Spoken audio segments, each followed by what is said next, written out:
কাবা ঘরের গেলাফ ধরে কানলেও আপনি আমাকে যে মিথ্যা অপবাদটা দিয়েছেন এটা মাফ হবে না যতক্ষণ না আমি মাফ করছি। কথা কি বুঝতে পারছেন? মনে করেন আপনি আমাকে মিথ্যা একটা অপবাদ দিয়েছেন। সম্পূর্ণ ভিডিওটি দেখার অনুরোধ করছি। আপনার কাছে রিকোয়েস্ট থাকবে সম্পূর্ণ ভিডিওটি দেখবেন, 1 মিনিটও স্কিপ করবেন না। তাহলে কিছু বিষয় জানতে পারবেন, যে বিষয়গুলো আপনার অজানা, যে বিষয়গুলো আপনার জানা খুবই জরুরি। যাই হোক, আগে ভিডিওটি দেখুন, তারপরে বিস্তারিত কথা বলবো ইনশাল্লাহ। মনে করেন আপনি আমাকে মিথ্যা একটা অপবাদ দিয়েছেন এবং ধুয়ে রেখে দিয়েছেন একদম মিথ্যা অপবাদ দিয়ে। যতক্ষণ আমি আপনাকে মাফ না করছি, কাবা ঘরে গিয়ে গেলাফ ধরে কান্নাকাটি করলো, এই পাপ মাফ হবে না ইনশাআল্লাহ। এই অবস্থায় মৌত হলে কি হবে? পরকালে দেখবেন আমি দাঁড়িয়ে আছি আপনার জন্য। আপনার হিসাব হচ্ছে, হিসাব শেষ। আপনি সালাত, সওম, হজ জাকাতে নেকি নিয়ে উঠেছেন, কিন্তু দেখছেন আমি দাঁড়িয়ে আছি, আমার মতো আরো 10 জন দাঁড়িয়ে আছে। ওই 10 জনকে আপনি গালি দিয়েছিলেন, অপবাদ দিয়েছিলেন, তাদের গীবত করেছিলেন, তাদের সম্পদ বা সম্মানের হানি করেছিলেন।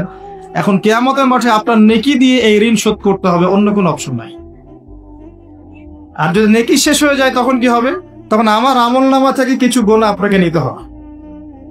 আল্লাহ পাক ন্যায় বিচারক। আল্লাহ পাক শুধু গফুর রহিম নন, আল্লাহ পাক শুধু পরম করুণাময় অসীম দয়ালুই নন, বরং তিনি হচ্ছেন ন্যায় বিচারক। ন্যায় বিচারক। একজন ধর্ষক যদি বলে যে আল্লাহ পাক তো গফুর রহিম, আল্লাহ আমাকে মাফ করে দিতে পারে না, তাহলে যাকে ধর্ষণ করলো সে তার উপর জুলুম হবে না? আল্লাহ পাক যদি ধর্ষককে মাফ করে দেন না, তাহলে যাকে ধর্ষণ করা হয়েছে ওর প্রতি জুলুম হবে না? কথা বুঝতে পারছেন না? মনে করেন আপনি নাউজুবিল্লাহ কারো সম্পদ আত্মসাৎ করেছেন, এখন আল্লাহ যদি আপনাকে মাফ করে দেন না, তাহলে এই যে যার সম্পদ আপনি আত্মসাৎ করেছেন এর উপরে জুলুম করা হচ্ছে না? আল্লাহ পাক কি জুলুম করবেন? এক জাররা পরিমাণ করবেন। কিয়ামতের মাঠে নেকি দিয়ে তার এই ঋণ শোধ করতে হবে, অথবা তার গুনাহ আপনার কাঁধে নিয়ে জাহান্নামের পথে যেতেও হতে পারে। আল্লাহ পাক হেফাজত। এই জন্য সবসময় সতর্ক থাকবেন, আপনার যারা যেন মানুষের হক নষ্ট না হয়। মানুষ আপনাকে গালি দেখ, থাপ্পড় মারুক, জমি আত্মসাৎ করে ফেলুক, হক নষ্ট করুক, কি করে করুক, আপনি তারটা করতে যান না। যারা করছে আপনি লাভবান। আপনি কেমন করে লাভবান? আপনি অসংখ্য নেকি পাচ্ছেন, আপনি জানছেনও না। যেই আপনার বিরুদ্ধে মনে করেন আপনি নিষ্পাপ, অন্যায় করেন নাই, আপনার বিরুদ্ধে জুলুম করা হচ্ছে, অপবাদ দেওয়া হচ্ছে, আপনাকে আন্ডারস্টিমেট করা হচ্ছে, ইত্যাদি ইত্যাদি, আপনি বসে বসে নেকি পাচ্ছেন, বসে বসে নেকি পাচ্ছেন। এবং পরকালে কিয়ামতের মাঠে উঠে দেখবেন অসংখ্য নেকি অটোমেটিক আপনার আমলনামে চলে আসবে। তখন তারা আফসোস করবে দুনিয়াতে এই কাজগুলো না করে ভালো কিছু করলে ভালো হতো। যাই হোক,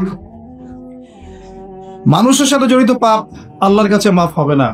এই কারণে এই রমজান মাসে ওই লিস্টের মধ্যে থাকবে আমি কার কার ক্ষতি করেছি, থাকবেই। কিন্তু যতটুকু মনে পড়ে, যতটুকু মনে পড়ে লিখে ফেলবেন, সুযোগ থাকলে সেটা ফেরত দিয়ে দিবেন।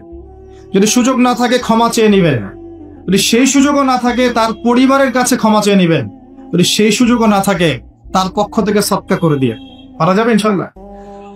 সেই সুযোগও নাই, তাহলে হাতটা তুলে তার জন্য দোয়া করবেন, আল্লাহ আমি আমার অমুক ভাইকে মিথ্যা অপবাদ দিয়েছিলাম, আল্লাহ তুমি তাকে মাফ করে দিও। আশা করা যায় আপনার গুনাহ আল্লাহ মাফ করে দিবেন ইনশাআল্লাহ। যাই হোক দর্শক মণ্ডলী, সম্পূর্ণ ভিডিওটি দেখতে পারলেন। এই ভিডিও নিয়ে আপনার মন্তব্য কি এবং ভিডিওটি আপনার কাছে কেমন লেগেছে অবশ্যই কমেন্ট করে কমেন্ট বক্সে জানাবেন। ভিডিওটি ভালো লাগলে লাইক এবং শেয়ার করবেন। তো সম্পূর্ণ ভিডিওটি কন্টিনিউ করার জন্য আপনাকে অসংখ্য ধন্যবাদ।